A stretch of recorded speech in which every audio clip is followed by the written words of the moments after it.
Hello, my name's Vicky Saumarez and I'm carrying on with my still life that I have set up at home. And at the moment I have got all of the main structure and colours and shapes blocked in, and I'm keeping the background quite rough in complementary colours, so I'm not actually doing the actual white that is there. I'm getting a slight purple colour which contrasts nicely with the yellow on the flowers, but I'm keeping the tones true to life. Like I said before, as long as you keep the tones right, and I concentrated first on this area here where there is a contrast between the three tones, and having established that right, that has helped me get the overall tone. While I'm working, I've got 4 different brushes on the go. I've got one brush I'm using for the background colour. I've got another I'm using for the yellows, another for the greens, and another for the warm reds on the pot. I don't need any more brushes than that, and if you keep them all in your hand while still working, you can pick one out as it goes along. Now, working on the pot, which I blocked in quite well, I'm still not quite happy with the contrast. It's all looking a little bit flat. And actually, if you keep in mind the direction of the light, which is here from this side, there should be more light coming onto the pot from here. So I'm going to build up the amount of light on the pot here as I see it in real life. The colours I'm using here are cadmium red, yellow ochre, and a little bit of raw umber, but it's quite a pink tone actually. And I'm literally just adding a bit of white to lighten it. And you can see immediately that the light is stronger now, and it's getting more of a sort of round shape because of the contrast. With the flowers, I am concentrating on cutting out the shapes of the flowers, because it's these shapes here that define the painting. When you look at it, you want your eye to go to the main focus, which is this main flower here. So I'm keeping this very sharp on the edges, and I will get some detail in with the actual flower.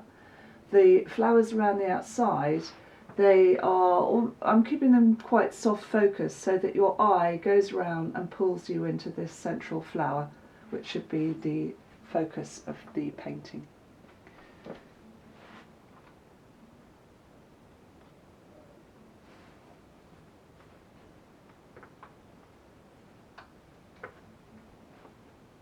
As you're working, as this is a sight-size painting, keep stepping back to your original vantage point, because when you look at your painting from close up, when you look at the subject, it's going to be different to what you see when you step back to your original vantage point. So keep stepping back as you work. I usually find it's 2 steps forwards, 2 steps back. So always look when you're back and then step forward and paint, which is what I'm going to do now.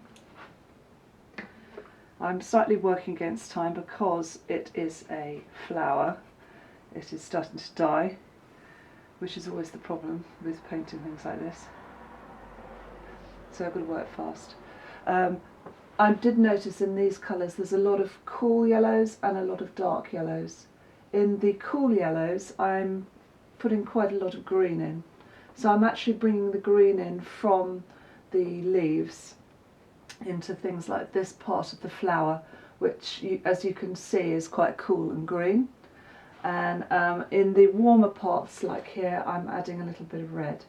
So the redder parts I'm using cadmium yellow, maybe with a little touch of cadmium red, and in the very cooler parts I'm using lemon yellow. So here I'm using some of the green which is cadmium yellow and ultramarine blue. So I'm mixing that to make these parts of the leaves, and then I'm bringing that in to the cooler parts of the flowers. I'm also, when I work on the leaves, I'm bringing in quite a clean, quite a pure ultramarine blue, maybe with a little bit of raw umber to get the deep tones. So rather than using a black with the green, which deadens it slightly, I'm adding a dark ultramarine, which darkens it naturally. You have to watch it a little bit with your yellows, not to add black, because you get a sort of muddy khaki green if you add black to yellows. Particularly with yellow ochre, if you add black, you get quite a strong khaki colour. So if you want to darken your yellows, I find if you add warm brown, so like add a like a burnt umber with a little bit of red, it will darken it but keep the yellowness, and then you can add more of the yellow pigment to it as well to darken it as well. So to lighten it is quite straightforward. You might want to add more of the lemon yellow, which is a lighter, brighter colour, and white.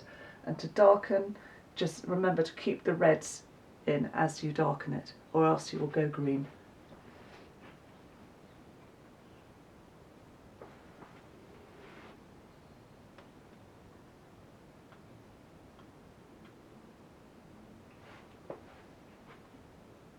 So if you look at my website, saumarez.com, I will post paintings of the finished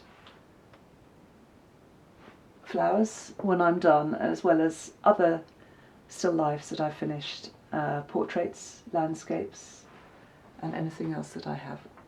Thank you very much.